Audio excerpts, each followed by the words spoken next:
However it starts, it's got to be loud. And then it's got to get a little bit louder. But this is how you write a political poem and how you deliver it with power. Mix current events with platitudes of empowerment. Wrap it up in rhyme or rhyme it up in rap until it sounds cool. Glare until it sinks in. Because somewhere in Florida, votes are still being counted.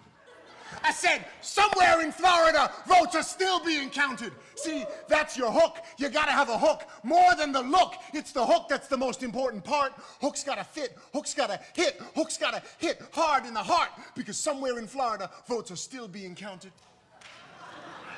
And Dick Cheney is peeing all over himself in spasmodic glee. See what I did? Make fun of politicians. It's easy. Especially with Republicans like Rudolph Giuliani, Colin Powell, and Al Gore. Ooh, see what I did? I called Al Gore a Republican. That must mean that my political sensibilities are much more finely tuned than yours. Talk about idiotic juxtapositions of political personalities and ideologies, as if communism really were the opposite of democracy. As if we needed a Ralph Nader, not a Darth Vader. Amazing grace, how... Stop in the middle of a song that everybody knows and loves. This will give your poem a sense of urgency.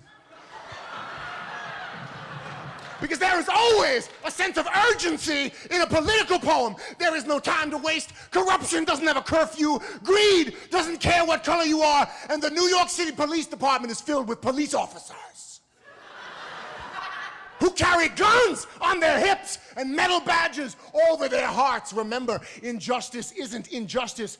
It's just in us, just as injustice is just in ice. Yeah!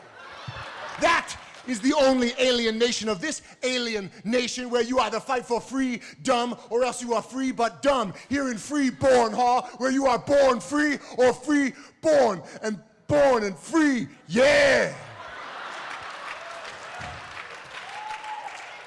And somewhere in Florida, votes are still being counted.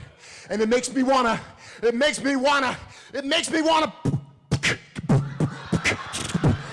because I have seen devastation of gentrification, and I can talk with great articulation about cosmic constellations and atomic radiation. I saw D.W. Griffith's Birth of a Nation, but I prefer Disney's 102 Dalmatians. And like a cross-examination, I can give you the explanation of why films like Slam Nation are the ultimate manifestation of poetical ejaculation and egotistical manipulation and other things that rhyme like Asian with Haitian and this nation.